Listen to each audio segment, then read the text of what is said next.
现在是7点半，Peter 可以开始了。Good morning and good evening, fellow doctors and colleagues. For today's Dr. Sheng-Po retirement virtual webinar, we're honored to introduce Professor Mark Zafereo as our invited speaker. Dr. Mark Zafereo is a professor of head and neck surgery at MD Anderson Cancer Center in Houston, Texas, where he is section chief of head and neck endocrine surgery and associated medical director of the head and neck cancer.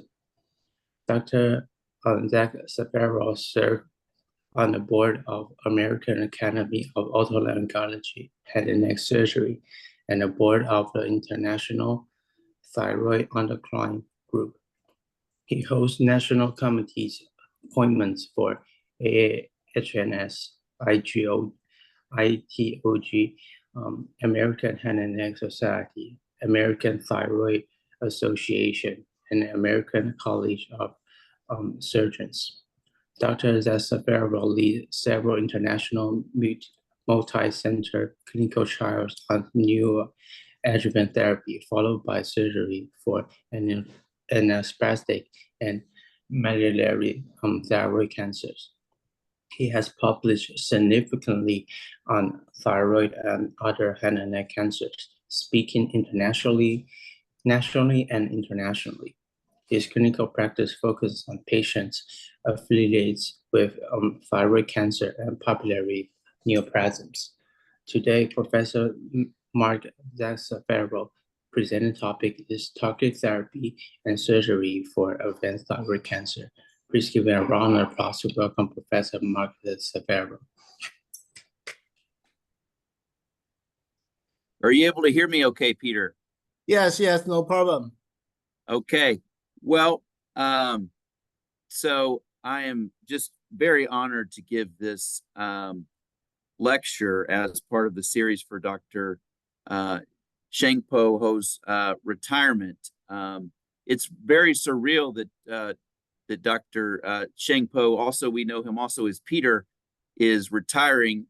He has been the global leader in head and neck surgery in Taiwan and Asia and throughout the world for so many years and decades that we cannot even believe that he is retiring. But we hope that he will continue to stay active and in the academic discourse of head and neck surgery and come to meetings and be with us. We welcome him at any time.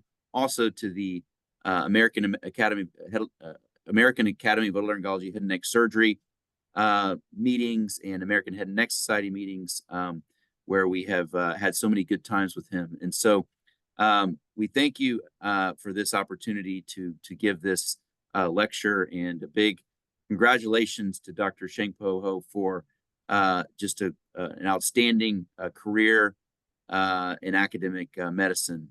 So a round of applause for Dr. Sheng-Po, Peter Ho. So with that, I'll take a few minutes to share with you some of my what I've learned on targeted therapy and surgery for advanced thyroid cancer. And this is an evolving field, and there's obviously different treatment options which are available in different countries and different parts of the world. And so I'll kind of share with you some things that we're doing at MD Anderson Cancer Center in the United States, where I'm a professor of head and neck surgery, and happy to talk with you afterwards with any questions you may have. So I do have research clinical trial funding from Merck and Eli Lilly. We're going to talk about anaplastic thyroid cancer today. We're going to talk about advanced differentiated thyroid cancer, and we're going to talk about advanced RET mutated medullary thyroid cancer. I often start with a slide like this to demonstrate the driver alterations that are involved in differentiated thyroid cancer, and how we see those same driver alterations also in poorly differentiated thyroid cancer and in anaplastic thyroid cancer. So these driver alterations, the most common of which is the BRAF V600E mutation, which we know is present in about 60% of papillary thyroid cancers. We know that that RAS mutation, that follicular thyroid cancers are more commonly have RAS mutations. About 50% of follicular thyroid cancers have RAS mutations. And we also know that some Hürthle cell, I need to change the slide now. The WHO now updated this to oncocytic. So we're all supposed to be using the term oncocytic thyroid cancer now instead of Hürthle cell, although we continue to use both.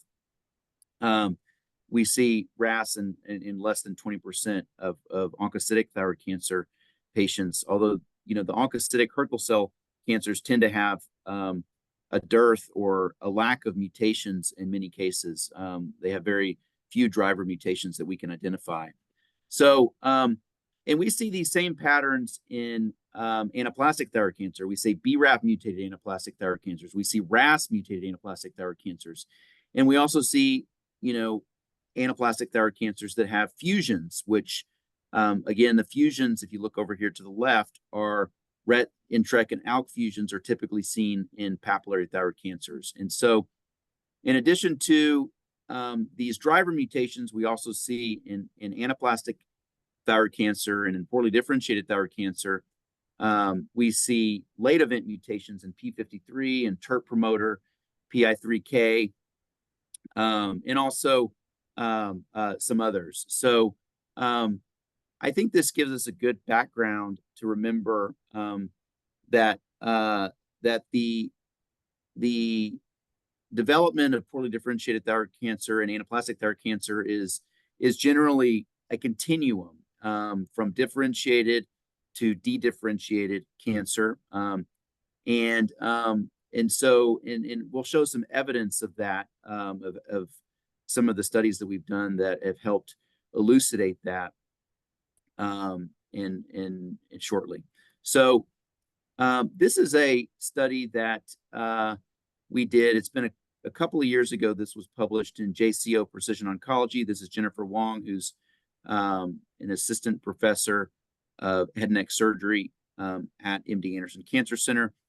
So she led this project, which was looking at a large number of anaplastic thyroid cancer patients at MD Anderson, over 200, and looking at their mutational profile. And what you see, we're not going to go through all of these mutations, but what you see from the first couple of rows here, you see the BRAF row and the RAS row. Well, you see very clearly that these little green dots are those that have BRAF mutation. That's about a third of these patients have BRAF mutations, these anaplastic thyroid cancer patients. About a third have RAS mutations, and about a third don't have either a RAS or a BRAF mutation. So you can kind of think of those as three different groups or buckets of anaplastic thyroid cancer patients, and they behave differently and they respond differently to treatment. The other point that you can see from this is that the BRAF mutated tumors don't really overlap much with the RAS mutated tumors, and there's only 1 or 2 patient overlap here. And when we look closely at those patients, those are patients who developed emergent RAS mutations after being treated with a BRAF inhibitor. So you really almost never see de novo BRAF and RAS mutated anaplastic thyroid cancer together.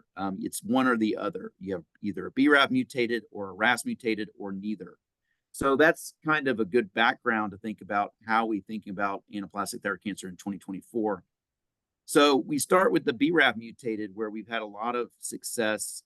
We've really seen these rapid and dramatic responses. There was an initial publication in 2018 that was by Vivek Sabaya and others from MD Anderson that was a basket trial of all different kinds of cancers, but there was a large percentage of those that were anaplastic thyroid cancer in that study. And so we learned very quickly around 2017, when this study was going on, that we had this group of anaplastic thyroid cancers that were responding rapidly and dramatically to BRAF MEK inhibitor. The combination that we were using was dabrafenib trametinib, which is a BRAF MEK inhibitor combination.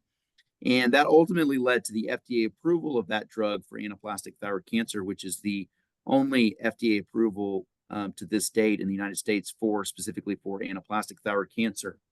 So we see, we started looking at these patients, and not only did we see these rapid and dramatic responses, but we saw some patients who they have this rapid and dramatic response, but then they'd start progressing again pretty quickly. And so we decided to integrate surgery into the mix. And so this was one of the first studies that we published back in 2019 that was looking at this time, this was our first 6 patients, treating them, the BRAF mutated ATC with the BRAF MEK inhibitor, dabrafenib, trametinib, shrinking the tumor, and then performing surgery. And you see the pretty dramatic pre versus post-treatment results when we talk about pre-BRAF MEK inhibitor and post-BRAF MEK inhibitor for these 6 patients. And this is all prior to surgery. So you can see that you can take patients who may have an unresectable tumor or a tumor that is resectable but may require something of a very morbid surgery like a laryngectomy, and we can turn those patients into more manageable and surgeries with the BRAF MEK inhibitor combination. And showed that in this publication in 2019. So and these are some specific sort of closer up view of patients. Again, these responses typically occur within about a week. This is looking at 3 months of dabrafenib, trametinib, and pembrolizumab, which is an immunotherapy. So this is a triplet combination of BRAF MEK inhibitor plus immunotherapy. We'll talk about the immunotherapy in a minute. But you see that the patients go from this unresectable case on the left side where you've got the carotid artery encased to same patient 3 months later after 3 months of DTP. And you see a very dramatic rapid response, and the tumor now has really dramatically responded and confined to the thyroid gland here. And you can see it's at the same level. You got the clavicles here. So very exciting results there. And then we can take this patient for surgery. Same with this patient. So at the top, we've got the pre-treatment. The bottom is the post-treatment. This patient got dabrafenib, trametinib, pembrolizumab, triplet therapy. Up front, they would have needed a laryngotracheal resection. There's a PET scan and a CT scan demonstrating the tracheal involvement there right below the cricoid. And then post-therapy demonstrating the rapid and dramatic progression of the tumor, no longer involving the trachea. This is just one slice here, but just want to illustrate the point. And then, so we see when we look at the CT imaging, we published an updated study in 2023, looking at our first 32 patients with BRAF MEK inhibitor followed by surgery for anaplastic thyroid cancer. And just to look at the sort of change from baseline, we see fairly, if you look at kind of the median here, 40, 50, 60, 70% responses. So you get a really deep responses of these tumors to the treatment. So the issue is, and so, one of the questions that, we're often asked is, well, why don't we just keep these patients on this drug forever? And why do we even need to do anything else? Well, the problem is that these patients develop resistance.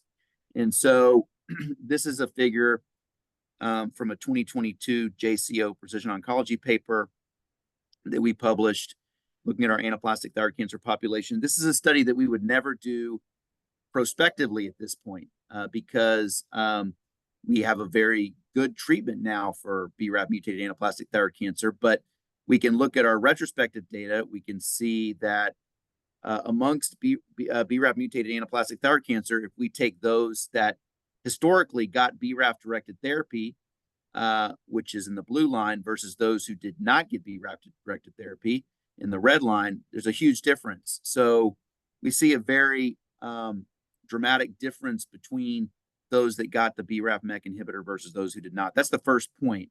The second point is that that even though the BRAF directed therapy patients do a lot better I mean, this p-value is significant here, or close to significance, 0.05.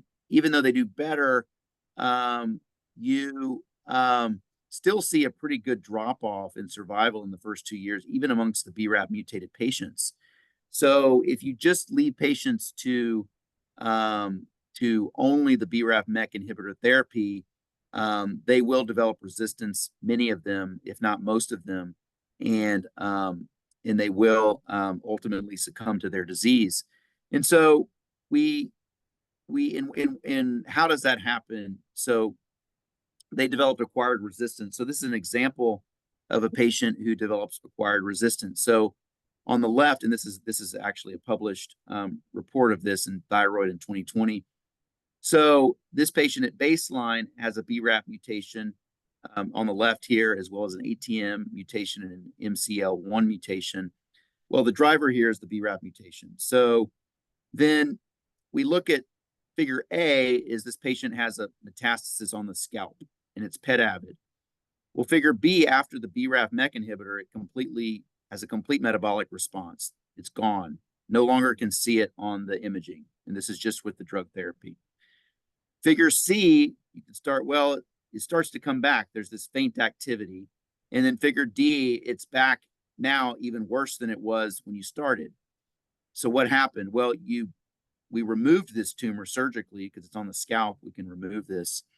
And what do we see? Well, we see the BRAF mutation, which is the original driver mutation, and the ATM mutation. We see this new AKT2 mutation, which don't really know what that means, but we see a new KRAS mutation. So now this patient has had an emergent KRAS mutation. So the reason this tumor is now growing is because it's developed resistance. It's got now not only the BRAF driver, but the RAS driver. So when I mentioned before that you never really see these mutations de novo together, but you can see them if you select for them with giving the patient a BRAF MEK inhibitor. Sometimes they can develop a RAS mutation as a resistance mutation, acquired resistance mutation. So that's how these patients develop resistance. This is one example of acquired resistance with BRAF MEK inhibitor. So because of this resistance issue, we have to do some other things. We can't just be content to keep these patients on targeted therapy, and we have to consider some other treatment options for them. Well, one of those is immunotherapy. Talk about that.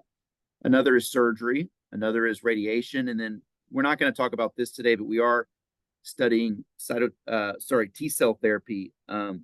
T-cell therapy, we just presented at ASCO a presentation using CAR T-cell therapy for patients with anaplastic thyroid cancer. And the results are mixed, but we have had a bit of encouraging responses in a couple of patients with CAR T-cell therapy. So, but I think for the most part, what we're going to talk about today is immunotherapy, surgery, and radiation, and integrating that into the mix. So first, we surgery, how do we measure the effect of the BRAF MEK inhibitor and how that affects surgery? Well, we've developed a surgical morbidity score, which is basically a 5-point scale, and we don't really have time to go into the details of the surgical morbidity score, but it's basically the disease scale from unresectable, very severe, severe, moderate, and mild, and looking at baseline pre-drug versus post-drug, and really seeing these responses and quantifying these responses to show how we are benefiting from the drug. We can see that in pictures, which I've shown, the picture over here to the right. This is just another example. Pre-BRAF MEK inhibitor, you see the carotid artery is encased here.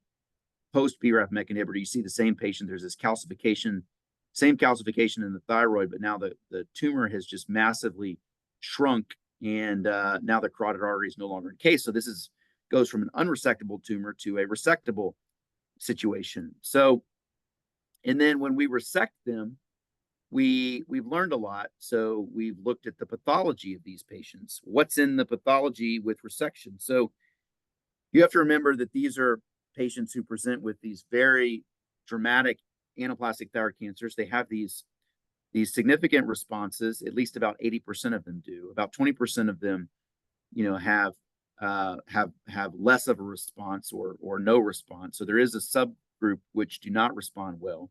But of the patients who respond well and go on to have surgery, this was our first 32 patients that we looked at. This was again published in Thyroid in 2023. So we looked at the pathology on that. And interestingly, and this is something that we learned, as we started doing these surgeries from 2017 to now. We've done about 60 of these. So we're about to publish an updated experience with over 60 patients. But this is our series of 32 patients that we looked at the pathology, and we see that when you resect these tumors after the BRAF/MEK inhibitor with or without immunotherapy, you see that about 60% of them only have papillary thyroid cancer left in the specimen. Well, what does that tell you? Well, that tells you that this was an anaplastic thyroid cancer that had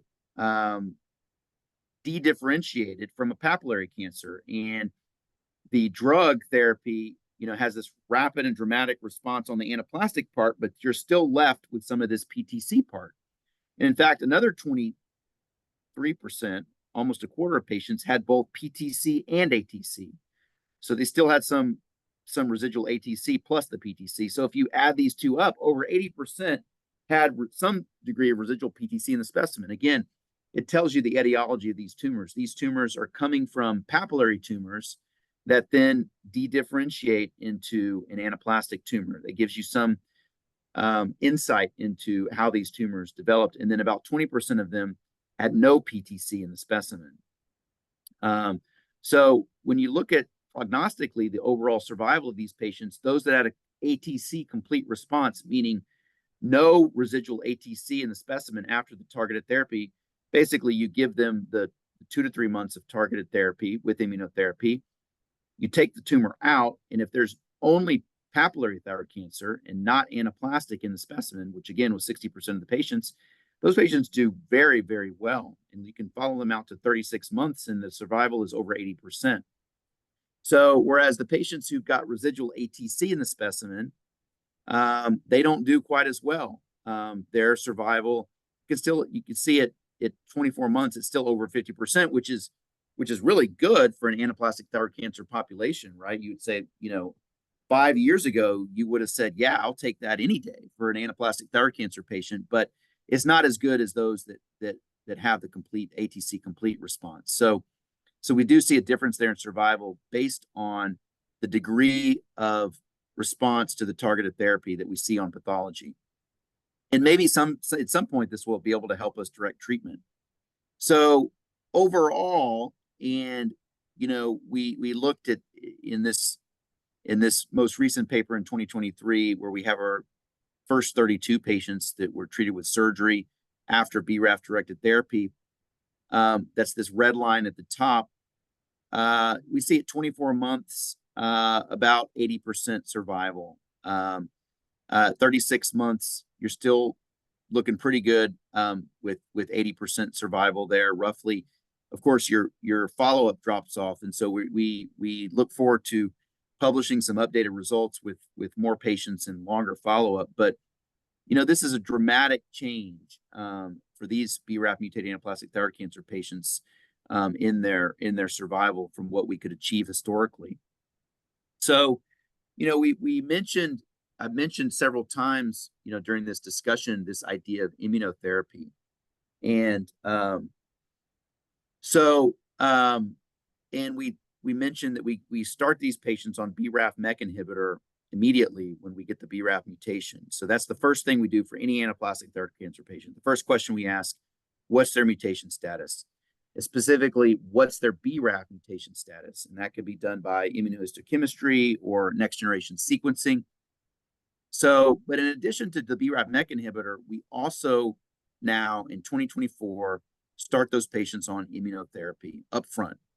We do a run-in. We do the doublet BRAF/MEK inhibitor, then we add the immunotherapy about 3 weeks later, and then we have the triplet therapy that we keep them on thereafter. So why do we add the immunotherapy? Well, we don't have prospective, phase 3 clinical trial data comparing the doublet to the triplet. We just don't have that. I don't know if we ever will because it's such a rare disease, but we do have a lot of other data where this is retrospective data. Again, this was published a couple of years ago, JCO Precision Oncology, looking at the benefit of immunotherapy in this patient. This has all the caveats of retrospective data, but the left is overall survival, the right is progression-free survival. So either way you slice it, either way you look at it, let's just look at overall survival. We see a difference in those that got immunotherapy versus those who didn't in terms of their overall survival. This is amongst ATC BRAF mutated patients only. So you do see a difference in that looking at retrospective data. Then we can look at clinical trials. So we have a clinical trial with a triplet combination, which is not the FDA approved combination, but which is a different BRAF MEK inhibitor and immunotherapy. The atezolizumab, vemurafenib, cobimetinib trial. And the results of that should be published actually in the coming weeks. It was just accepted to JAMA Oncology. So, but this is some data that we have shown and published in sort of presentations at ASCO and such so far. So this is the 2-year overall survival in this study, which is a triplet combination for BRAF mutated ATC, and that's 2-year overall survival is 67%. Whereas in the original DT trial, now these are different trials, which is a doublet, the 2-year overall survival was 32%. So a little bit better survival in the triplet combination than the doublet combination for BRAF mutated anaplastic thyroid cancer patients. And then we've also looked further. This paper was presented at the American Thyroid Association meeting last year in 2023. This is Maria Cabanillas, who is a global leader in endocrine oncology and specifically in anaplastic thyroid cancer, and Sarah Hamidi, who was a fellow at this time, but hopefully will be joining the MD Anderson faculty soon. So they looked at this study of DTP versus DT at MD Anderson, the doublet versus the triplet, and the median overall survival was significantly longer with the triplet versus the doublet combination. You can see 17 months for DTP median overall survival versus 9 months for DT. So we do have some data to suggest the benefit of adding immunotherapy up front. And so that's what we do. This is our current clinical trial. We have enrolled 38 of 40 patients in this clinical trial. So we have 2 more patients to enroll, and we'll be able to present this data very soon. But it is basically a run-in of the BRAF MEK inhibitor, which is FDA approved at this point, dabrafenib, trametinib. Then we add immunotherapy after 3 weeks. They get somewhere between 2 to 5 cycles of that, depending on their response. Then for the patients who have a good response, have surgery. And then there's an option for radiation therapy for those patients, especially those patients who don't have high burden distant disease. And for those who've had a really good response, we can consolidate their local therapy with radiation therapy. And then they go back on the DTP long term. We haven't been able to, we've got actually a number of patients who've been on DTP now or the equivalent of atezo, vemurafenib, cobimetinib for 3, 4, 5, 6 years now. And we haven't taken very many of these patients off that combination because we're afraid to, because these are patients who, some of them had distant disease up front, disease in their lungs, mediastinum, liver, and they had a complete metabolic response, and we've kept them on the therapy. Not everybody has that response, but we have had some patients with some actually good long-term survival at this point. So we've enrolled 38 of 40 patients.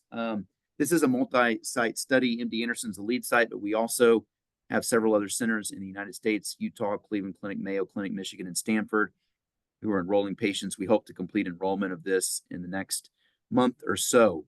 So with BRAF mutated ATC, we see rapid and dramatic responses in about 80% of patients. About 20% are refractory to BRAF MEK inhibitor, and those are, patients do not do as well.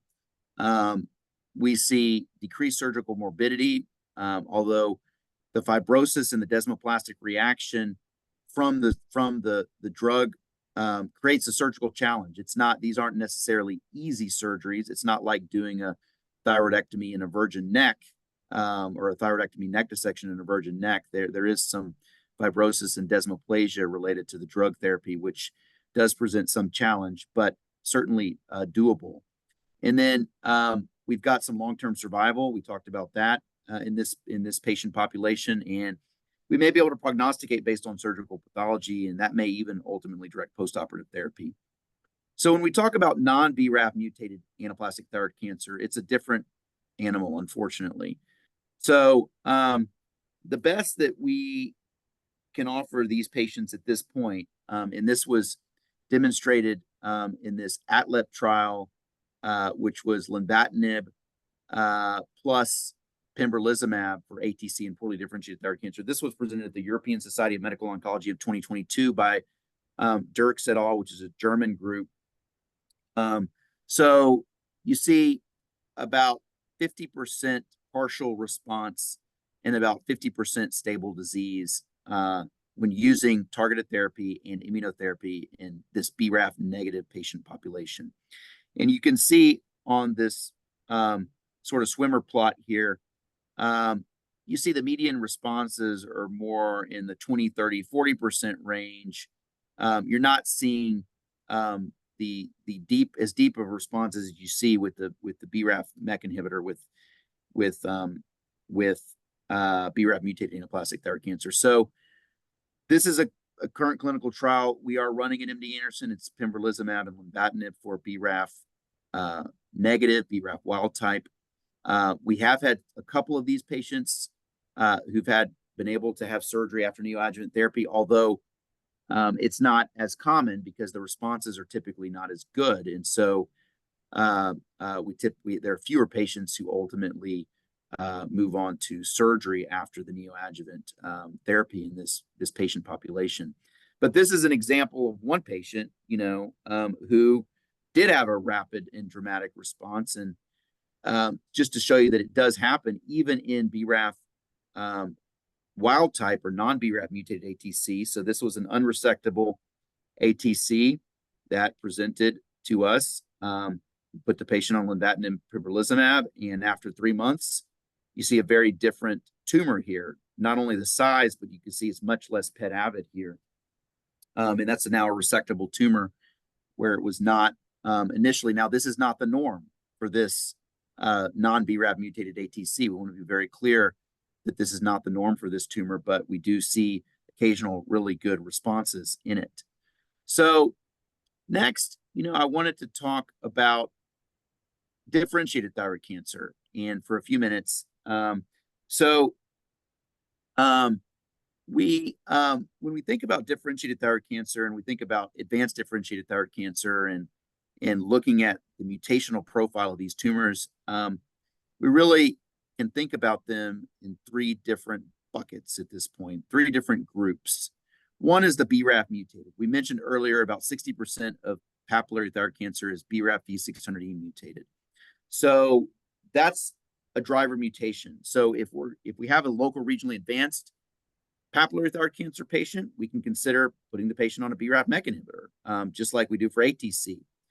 As we'll talk about in a minute, the responses are not the same. We do not get the same rapid and dramatic responses, unfortunately, in papillary that we do in anaplastic.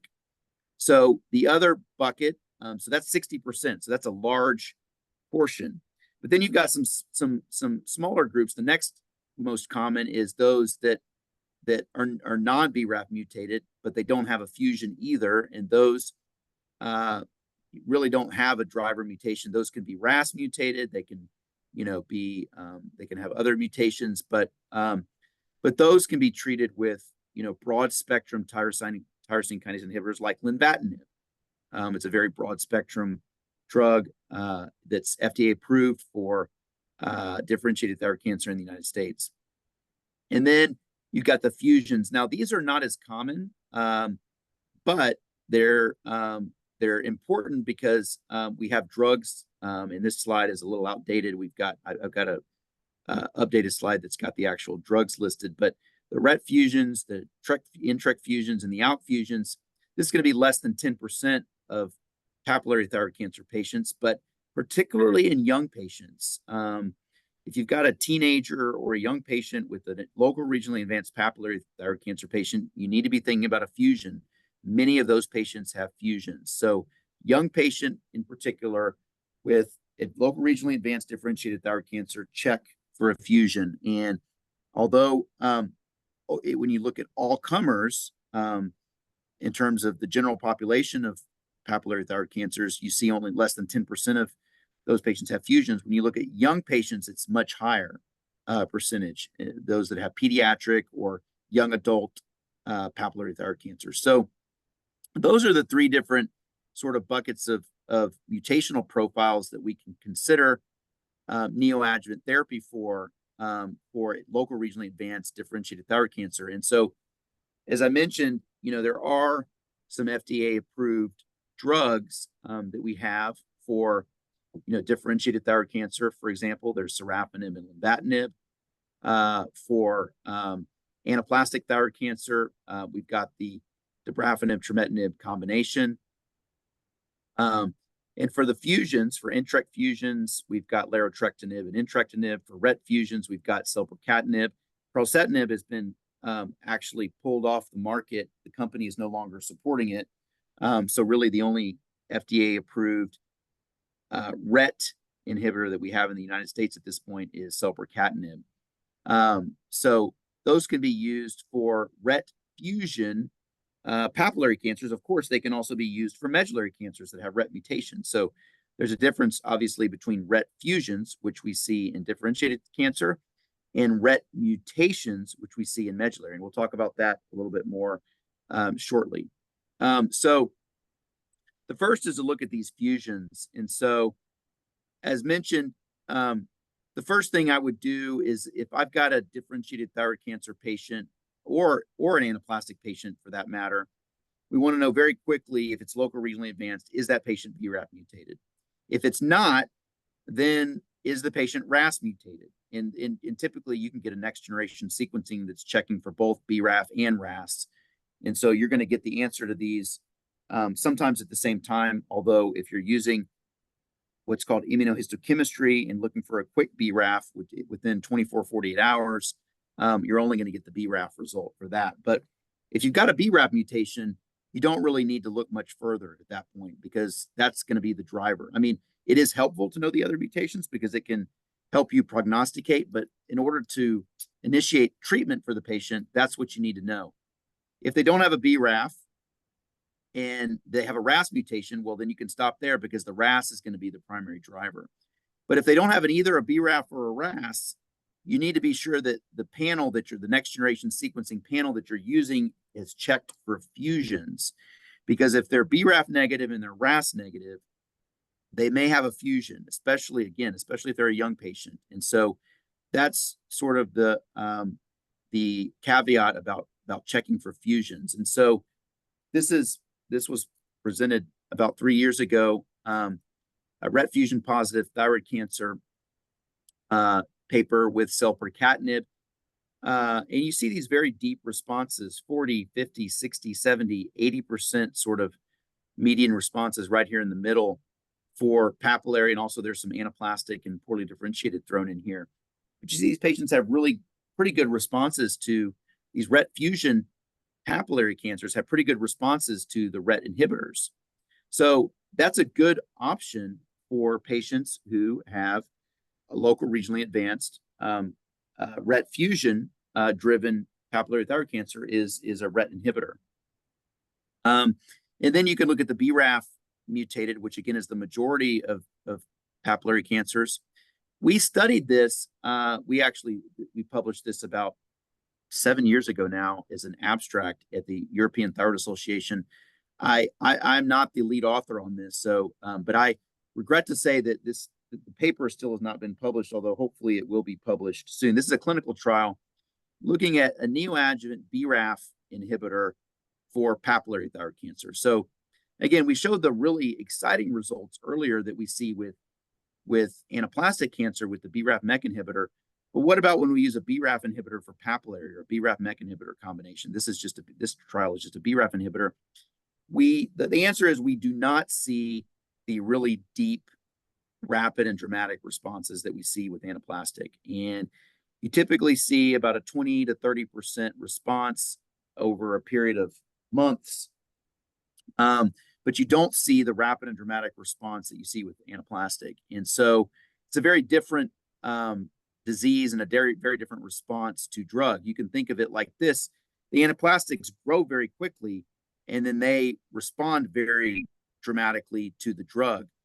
The papillaries, they grow very slowly over a period of many years. They may ultimately get to this point of advanced disease, but they took them a while to get there. So when you start them on this drug, they're very slow to regress, and you get this 20, 30% response.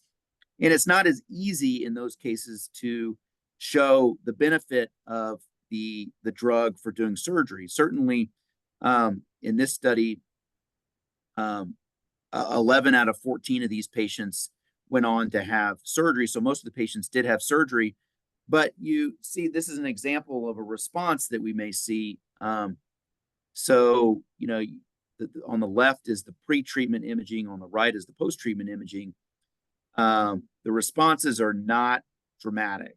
You know, you may see a 10% response, a 20% response. You see the disease that's in the bilateral tracheoesophageal grooves. This is an example. This patient had residual bilateral central compartment disease after surgery somewhere else. And so we didn't want to take this patient right back to surgery because there's a lot of inflammation associated with recent surgery. So this patient has residual disease. So we decided we're going to treat this patient with drug for a period of, you know, 3, 4 months, 6 months, let everything settle down from the outside surgery, and then do a revision surgery. Well, in the meantime, we treat the patient with this drug.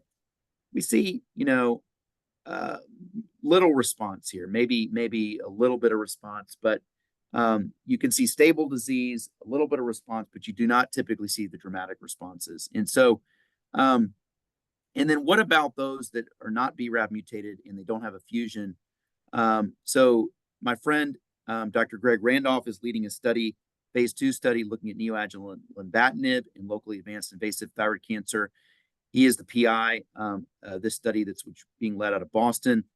Memorial Sloan Kettering is enrolling patients. We're also enrolling patients as well.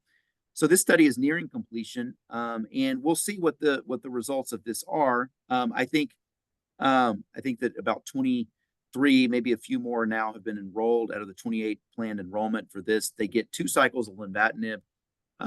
These are any patient with local regionally advanced PTC, then they can get an additional 2 cycles, and then they have surgery, and really sort of testing, you know, how these patients respond to the drug and how the drug may change the feasibility or the morbidity of surgery. And so that's something we look forward to the results of that study as well. This is another study that we are hopefully looking at. There's a new drug called XL092 that has been, we have a neoadjuvant study that's been preliminarily approved by the company, which is Exelixis. We're going to be looking at using this drug, which is the 2nd generation of cabozantinib, to look at neoadjuvant therapy for BRAF, for differentiated thyroid cancer that has any mutation, or non-RET mutated medullary thyroid cancer, or poorly differentiated thyroid cancer. So this is another study with a new drug that we look forward to studying in the near future. So for differentiated thyroid cancer, I would say check for fusions. The 5 to 10% of patients who have fusions, it's important that we recognize it. They will respond well to the inhibitors, either an NTRK or a RET inhibitor, especially in young patients. They have an even higher percentage of fusions.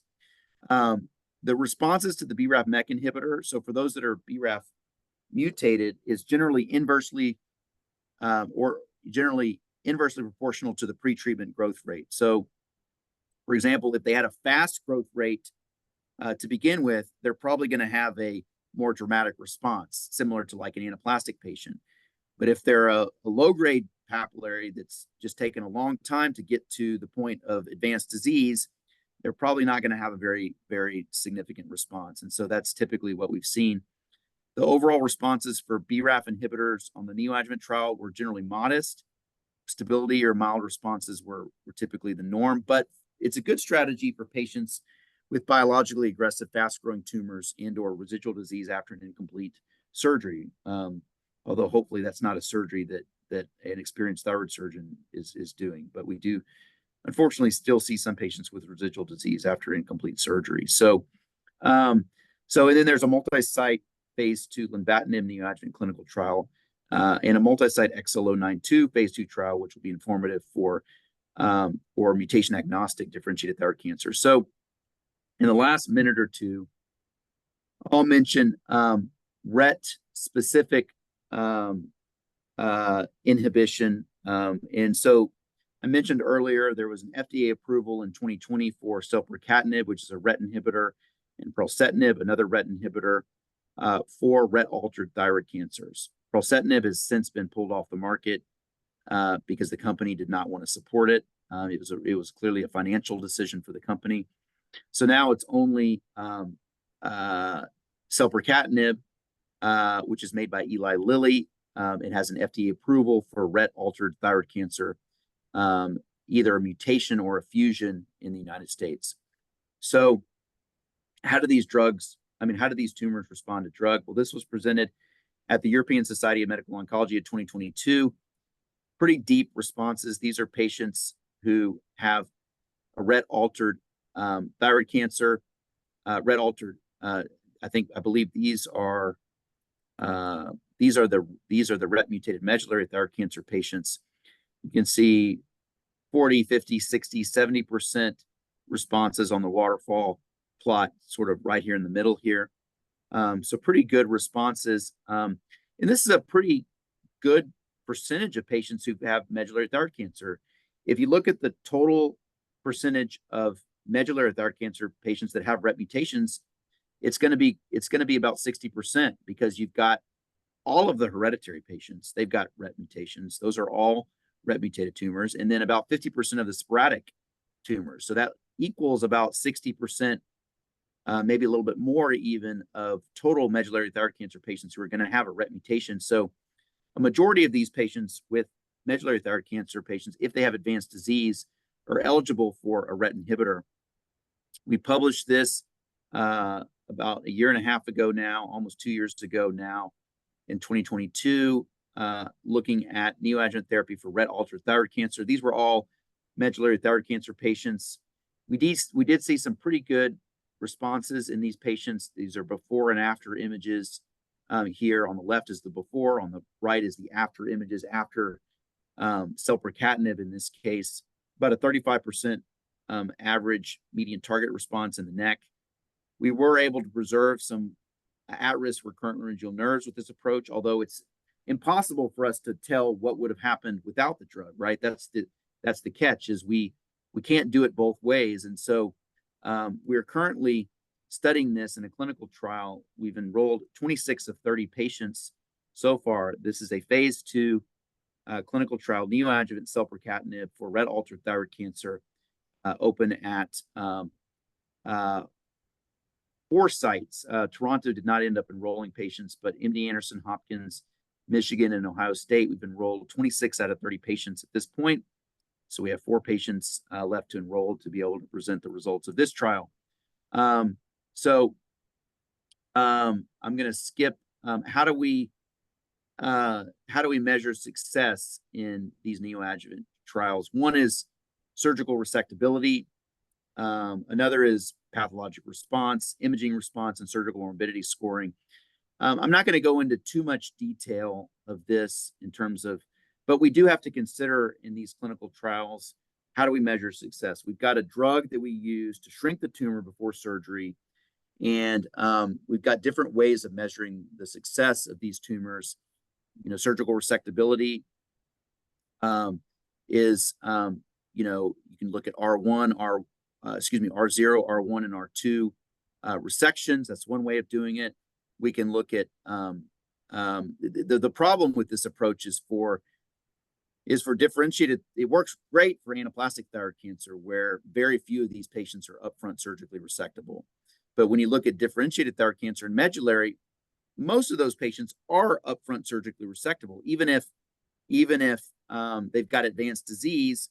It's just that you would have to do a morbid surgery in order to get it out. So just looking at the resectability alone, R1, R0, R1, R2 may not be as helpful in that situation. You can also look at pathologic response, which we've done. We showed that for our anaplastic thyroid cancer series. These patients who have ATC complete response versus those who have residual ATC in the specimen. You can look at imaging response by RECIST. That gives you a percentage tumor shrinkage, but it doesn't really take into account the adjacent structures with associated morbidity. And then, you know, you can look at the last thing, you can look at surgical morbidity scoring, which we've developed a system for this, but it's not yet validated. So we skipping ahead a little bit, we're currently working on a surgical morbidity scoring validation using an MD Anderson anaplastic thyroid cancer patient series. With that, I think, you know, we can wrap it up. We talked about anaplastic thyroid cancer, both BRAF mutated and non-BRAF mutated. We talked about advanced differentiated thyroid cancer, really looking at these three buckets of patients. BRAF, those that are BRAF mutated, how do we see BRAF inhibitors in this population? Not as good as in the ATC population. We looked at the patients with fusions, those that do not have a particular targeted mutation in the studies that we're doing there. And we looked at medullary thyroid cancer, those that are RET mutated. We've got a good solution right now, the selpercatinib, which is the only FDA-approved RET-specific inhibitor. But we also want to look at the non-RET mutated medullary thyroid cancer, although that's a minority of patients. So we're hopeful that with our new XL092 trial, that will enroll some medullary thyroid cancer patients in that trial, and be able to look at that. This being sort of a second generation cabozantinib drug, which we would expect to have some efficacy, hopefully good efficacy in medullary thyroid cancer. So with that, this is the multidisciplinary team. Obviously, this is the work of a multidisciplinary team of surgeons, you know, endocrine oncologists, radiation oncologists, medical oncologists. Dr. Ho knows in the group there in Taiwan knows very well, and pathologists very well the value of the multidisciplinary approach to the treatment of aggressive head and neck cancers, including aggressive thyroid cancer. So with that, I'll stop my screen share and just want to thank you for the opportunity to be with you today. And congratulations again to Dr. Sheng-Po, Peter Ho. Thank you, professors. Zach Zafereo's very inspiring and very comprehensive talk about our target therapy and surgery for advanced thyroid cancer. Now we open up to the floor for discussions. Is there any questions or discussions? Well, well, thank you, Mark, for your cutting edge. I would say really cutting edge because you know, informations, and because you talk about many clinical trials which are still going on. I'm very interested in, especially you know, you presented with the pathology of specimen, and you know, after the resection and after a BRAF, the BRAF mutated anaplastic cancer, and underwent some immunotherapy and then surgical resection. And is there any, you know, the molecular profile change after the BRAF mutation immunotherapy? Yeah, so we're studying that. We hope to be able to publish those results. Yes, the answer is yes. The molecular profile does change. I mean, typically we don't see in most tumors who go on to have surgery. We try to hit them at a point that's pretty quick. So we watch their response. We're imaging them, you know, every 8 weeks at minimum. And so we're typically operating after, you know, 2 to 3 cycles of the triplet therapy. So we don't give those patients typically enough time to develop resistance, acquired resistance in like a RAS mutation. So we haven't seen many of those in this population of patients who had surgery, but we do see significant changes in the tumor microenvironment, and so we look forward to publishing those results along with the clinical trial, hopefully in the very near future.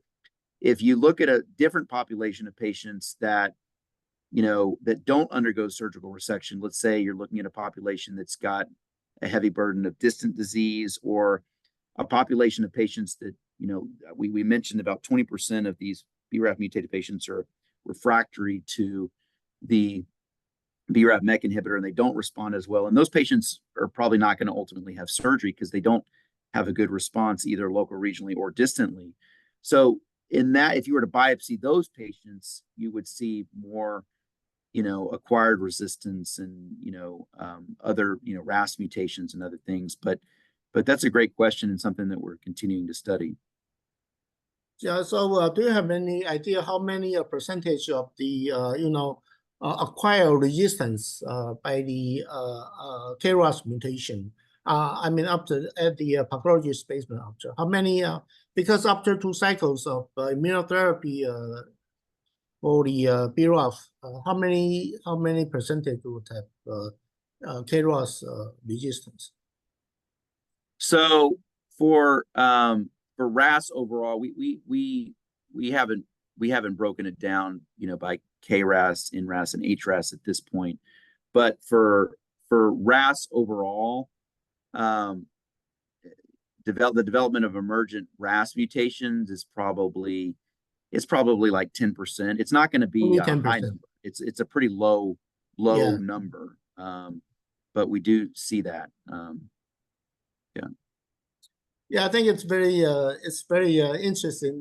We don't here in Asia, I guess we don't really touch on this, and because I don't think we will routinely, although we face some anaplastic thyroid cancer patient, and but we don't routinely check the BRAF or the RAS mutation, and try to use the immunotherapy. And I guess I have another question is that although we know that you know, anaplastic thyroid cancer will be very difficult to treat, and even if you detected small, you have a very small anaplastic thyroid cancer, and how would you treat it? Would you treat it primarily with surgery, or would you treat it with some clinical trials using the immunotherapy, upfront immunotherapy? And you know, yeah, that's a very good question, interesting question. I think the truth is, in terms of what we actually see in clinical practice, we very rarely see a de novo anaplastic thyroid cancer that's small. I mean, like, you know, as you know well, you know, these are broken down into stage 4A, 4B, and 4C. 4A is those that are confined to the thyroid. And in any study, you're going to have you know, in our studies, very small, like 5% or less are going to be the 4As that are confined to the thyroid. And those are usually identified after the surgery. You know, usually, you know, if it's identified before the surgery as anaplastic, usually it's something that's that's outside of the thyroid already, and you know, and even oftentimes, you know, 50 to 60% of the time, distant metastases. So the ones that typically are small are those that are incidental and usually identified, like you think you're operating on a papillary cancer and you get this, you know, anaplastic diagnosis by surprise, you know, with the surgery. So in terms of how we would treat it, though, pretty much there's I can't remember an anaplastic thyroid cancer patient that we've treated in recent years that's been BRAF mutated that we haven't started with the upfront BRAF MEK inhibitor in immunotherapy. I mean, you could make an argument that if the tumor was resectable, that you could go ahead, just do the surgery and give the patient postoperative radiation. It's just that their distant metastasis risk is so high that, and typically, you know, they've got a degree of extrathoroidal extension that we feel like we can make the surgery a little bit better if we can shrink it down quite a bit. So for those reasons, we typically, even if they're technically resectable, we still would treat them with the same approach. For BRAF wild type is a bit different. You know, anything that's resectable there, we would try to treat with upfront surgery, especially if there's no distant mets, and just to give them the benefit of the doubt, even though, you know, surgery and radiation for that group of patients, you know, it's rare to be able to treat many of those patients with upfront surgery and radiation. Most of them are not resectable, but when you do see a patient that's resectable and does not have a BRAF mutation, we typically take that patient quickly to surgery. Yeah, thank you. Is there any other comments or any questions? CC Wang, you want to say something? Oh, thank you, Professor Ho. Yeah, and thank you, Mark. It's a very nice talk, because we don't have much experience on treating so many advanced thyroid cancer, including the non-prostate cancer. So I appreciate the Mark's talk. It's very informative and very comprehensive and pinpoint conclusion. Thank you very much again, and thank you, Professor Ho, for providing this platform. Yes, thank you. I learned a lot. Thank you very much. Thank you for the very kind words. Coming from a leader in Taiwan head and neck surgery, thank you very much. And I second the congratulations again to Dr. Ho on the retirement for putting together such a great lecture. Yeah. Hi, And Marinda, you have something to Dr. Chin Chi say? Wong, thank you. Thank you. Marinda, you have something to say? Yep. Thank you very much, Prof. Sheng-Po. It is always nice to hear your talk, and then you always bring the amazing and useful topic, even your retirement time. Good morning, Professor Zafereo. Mark. Hello. Good morning. I should say good evening. Here it's ask, evening. Hello. Yeah, good morning and good evening over there. Yeah, you know that we only use the multikinase tyrosine inhibitors in our country. It's only for the metastatic, locally and advanced refractory differentiated thyroid carcinoma. And you bring a lot of the BRAF and the MEK inhibitors.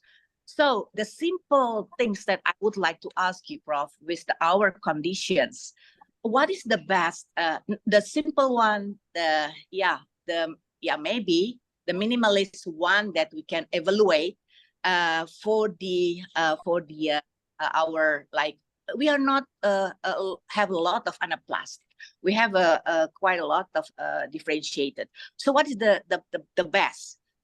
We know that we cannot evaluate all the marker, but what is the most or the simple one that we can use to evaluate the as a prognostic for our thyroid cancer? Thank you, Professor. That's a great question. Thank you for asking that very, very nice question, Merlinda.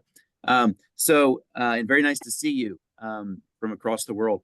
So yeah, I would say the BRAF V600E mutation, you know, if you're dealing with the, you know, papillary cancer, or, you know, a poorly differentiated or anaplastic thyroid cancer that's derived from a papillary thyroid cancer, you know, testing for that BRAF V600E mutation is going to be the most important initial step, especially in the cases where you've got a fast growing cancer. But you can typically do that.